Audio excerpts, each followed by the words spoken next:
Mike, what was kind of the biggest thing that you think you and your guys kind of achieved on the bye week? I thought we got a lot of really good work with the young guys. I thought that we got some good work on the fundamentals, and then I thought that I'd like to think we were able to rest some of our guys a little. We really don't have that luxury because we're not a real deep team. We're kind of one layer deep, and we have to keep our skill set sharp, and so the balance between keeping your skills sharp and also resting up, is kind of a tricky one. And, just to follow up to that, playing against Alabama, obviously, it's always tough, but how much does playing them, coming off the circumstances that they are, coming off the loss to unranked opponent, Saban's first, I think it's 15 years, how much does that change things, do you think? Well, I don't, the rankings are all out of whack. Anybody that thinks there's like 30 teams better than Texas A&M's out of their mind. But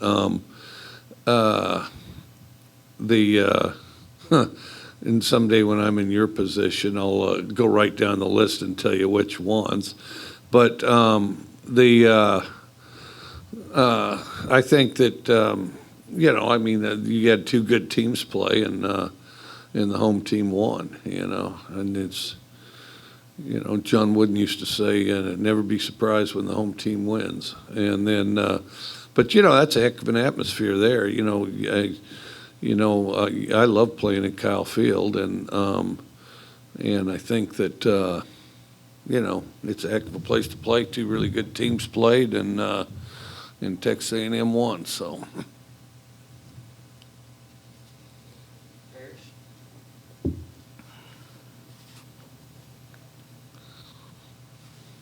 Statistically, looks like Will has been protecting the ball well. When you throw it as much as you do in your offense, are interceptions like an occupational hazard, or what would you consider to be an acceptable number?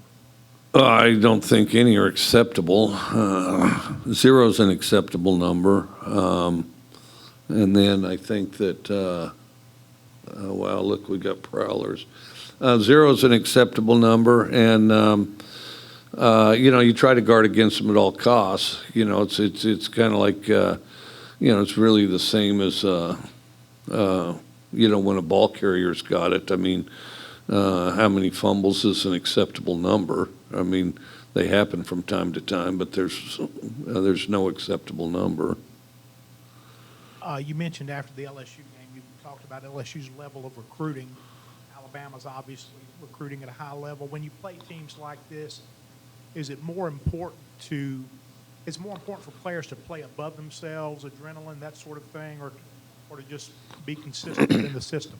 I think you got to be disciplined enough to your best is always enough. You got to be disciplined enough to do your best, focus in, don't get discouraged, and don't get too hyped up if something good happens for you. It's the discipline to constantly bring your best effort and not get distracted by the highs and the lows. And I think it takes quite a discipline to do that. But I think that's the key. Nobody can play above themselves because that's above themselves, so that's not very possible. Hey, Mike, how closely will you look at the tape from that Texas A&M Alabama game, considering you guys just faced the Aggies in one? I couldn't hear the last part. Something about the Alabama. How close will we look at the A&M tape? Close. Yeah, just how closely will we look at that at A&M versus Alabama tape, considering you guys just faced the Aggies? Yeah. We've looked at it a bunch, and it's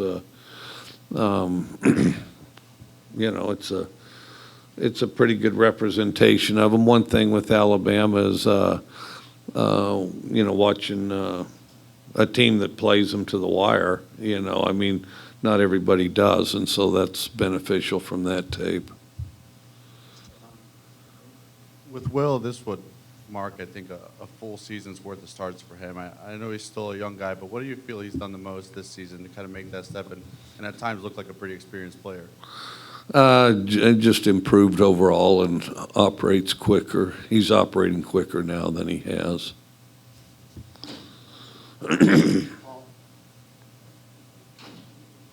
Coach, it's been pretty clear that your offensive line has played good football the last two games, LSU and A&M. You think it's just a matter of those guys growing comfortable, playing together, chemistry, or what have you seen? Well, I think they've logged, they still haven't logged very many reps together, but they've logged more than when they started for sure. I think logging reps together and just steady work and practice. And they are, they are a group that works and wants to improve. And so they're motivated, and I think that's helped too. Having Scott Lashley come back for this year, how much has that helped the offensive line just to have a veteran guy like that coming back?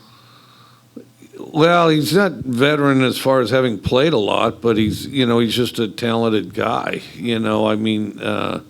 That's the one thing I got to thinking about Scott. He really hadn't played that much, but he's a real talented guy. He's got really good feet and moves well for a guy his size, and plus he's a massive guy, and he's a pretty smart guy, and just needs to stay relaxed and focus on the job at hand, and then he's pretty good.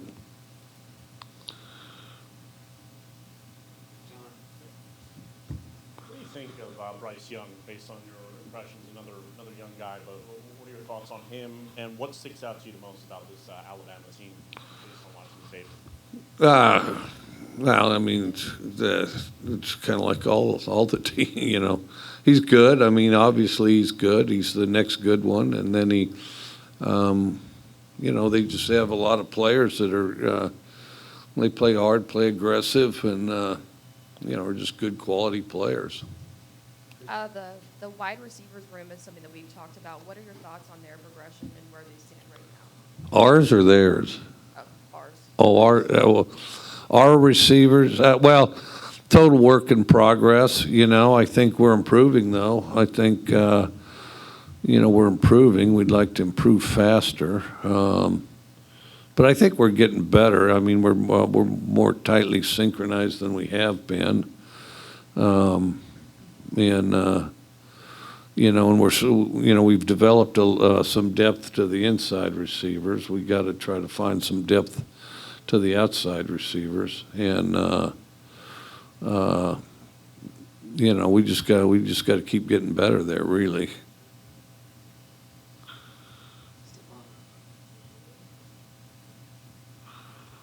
You mentioned earlier maybe with some players not wanting them to get too high in some moments, and if something goes well. With a team like Alabama, when they're going to make plays and deliver big blows, how do you kind of work on the flip side of making sure they don't get too down if something happens against them? No, you just got to try to stay even keel, and that's you always fight that with a young group. But I have seen some positive things. I thought we did that through the A&M game, so that was a pretty good practice with regard to that. Also, that in a tough environment where it's tough to communicate. Will took the lion's share of the snaps last season at Tuscaloosa. How important do you think that experience is, just playing the team rather than the helmet sticker? Good question. I don't know for sure. I think, the biggest thing, you don't want to squander plays because of the helmet sticker, and sometimes you see teams do that, and, a team like Alabama is good enough that you can't afford to do that under any circumstances. So, you want to make sure you don't squander plays, reconciling that you're playing a talented opponent. You just want to, kind of worry about yourself and go do the best that you can and focus on that and consistently do that even, as the game has ups and downs. Anything else? Danny? But right over here, you kind of talked about it. You just, beat a ranked team in Texas A&M, have done that since you've been here. What do you tell your guys as far as not really paying attention to the number side of a team, just to go out there and play your game? You know, we've done a decent job of that recently. I think just go out and play. Just so I guess what I said before, which it's boring and it's not fun for you guys to write about. So in most cases, you probably won't. But you know, if you can just go there and be the best self, your best self that you can, and just lock into your job and do it the best you can, and don't get distracted by, you know, what might happen, you know, because yeah, and everybody's seen it. And all you got to do is, you know, sometime on Saturday, just turn on the game, and you know, some player comes frantically to the sideline. You know, okay, they did this. They did, you know, like okay, you know, they did this, and then you know, the cheerleader ran around the stadium 3 times, and then the Shetland pony came out and ate a hot dog on the 50-yard line. So then now what do I do? You know, I mean, you know, I mean, you got to eliminate all the clutter and just focus on what counts. And then the other thing is you got to trust the guy next to you to do the same thing. And if you can do that together, that'll put your best foot forward. That'll put you in the best position to execute a play. And you got to do it over and over. So. Coach, most people weren't expecting Alabama to drop that ball game. I mean, how do you combat maybe your guys relaxing a little bit, saying, oh, yeah, well, this isn't the same Alabama team it has been? Well, if we relax against the University of Alabama, then we are the stupidest team in college football. You know, I mean, if we relax under those circumstances, we may have some you know, some very good qualities. You know, and we may have some very you know, positive things and stuff like that. But you have to really be a dumb team to, you know, relax if you're playing Alabama or anybody like. Really, our schedule, if you relax to playing our schedule, period, I mean, you know, I can't think anybody you can relax on, at least not around here or coming up, you know. So. Mike, obviously everyone knows the legacy Saban has, Alabama, and all that good stuff, but what does he do from a coaching perspective that really kind of separates himself, having played against him last year? What did you notice that really separates himself and makes him such a tough coach to coach against? Well, I've known him for, you know, quite a while. You know what I've always thought he does best? I thought he evaluates. I think he evaluates really well. You know, because he's in a position where he can get pretty much anybody, but I think he evaluates as far as which ones to take very well. And then the other thing is you know, he's not afraid to, you know, tell somebody no or push somebody hard. You know, like occasionally somebody will get some 5-star parade All-American, and then he's afraid to coach them. You know, Coach Saban's not afraid to coach that guy and push that guy. And so I've always thought the strongest things he did was evaluate and push guys. You mentioned playing as the best version of yourself. How difficult can that be achieved? How difficult can that be to achieve as a young team? And how do you, I mean, what do you got to tell your guys to make sure that they strive to get there? I just think they got to clear their mind and focus on it. I mean, obviously everybody has trouble with it, and we can have debates on the effectiveness of it, but we have everything from safe rooms to service dogs, and so I mean everybody's obviously struggling with it, and life coaches and all the rest. So, but in the meantime, we're going to try to remove some of the clutter and go ahead and have the position coaches as life coaches and try to clear their mind and just get them to focus on what counts. You know. We'll wrap it up, Steve. When you're in a ball game like this, I mean, how difficult is it to not do something out of character, whether it be fake a punt or go for it on 4th down under long circumstances? I mean, you know, is that kind of a prerequisite for beating Alabama, or how do you kind of avoid those emotional decisions? Oh, I think it's tricky. I think there's a temptation, and you've got to resist this, like by players and coaches both. You know, sometimes there's a temptation to try to do too much, and you gotta focus on your job, have the discipline to focus on your job, and don't try to do too much, because if you try to do too much, then it just evolves into street ball. You're just like calling random plays, and the guy's just trying to anticipate, where the ball's going, just running a variety of directions on both sides of the ball, and everybody's just guessing, It's just like when you were, a kid out in the cul-de-sac or the backyard or in the vacant lot, and so you try to have it a little more precise and controlled than that.